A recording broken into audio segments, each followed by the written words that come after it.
আবু সাইদের কথা নিজে নিজে প্রশ্ন হবে, আমিও ন্যায়ের জন্য লড়ব, আমিও ভোট পেতে দেব।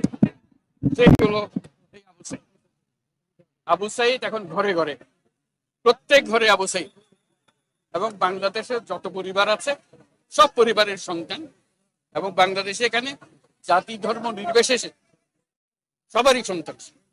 এখানে হিন্দু পরিবার হোক, মুসলমান পরিবার হোক, বৌদ্ধ পরিবার হোক, সবার ঘরের সন্তান এই আবু সাইদ। কাজেই আপনারা খেয়াল রাখবেন যে কোথাও কোনো গোলযোগ যেন না হয়, কেউ ধর্ম নিয়ে কথাবার্তা না বলে, কারণ আমরা এই মাটিরই সন্তান, সবাই আবু সাইদ। কাজে এদের সন্তানদের রক্ষা করা জাতি ধর্ম নির্বিশেষে, এটা আমাদের এখন কর্তব্য। আমরা যেন এটা নিশ্চিত করি, সামনে গিয়ে দাঁড়াই। আবু সাইদ যেরকম দাঁড়িয়েছে, আমাদের এরকম দাঁড়াতে হবে। যারা পার্থক্য করে যে এরকম সন্তান ওরকম না, আমরা সবাই বাংলাদেশি, আমরা বাংলাদেশেরই সন্তান।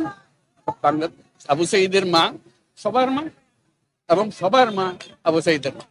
কাজে তাকে রক্ষা করতে হবে, তাদের বোনদের রক্ষা করতে হবে, তাদের ছেলে ভাইদের রক্ষা করতে হবে, সবাই মিলে করে। এটা এক বাংলাদেশ, দুই বাংলাদেশ নেই, এটা আবু সাইদের বাংলাদেশ।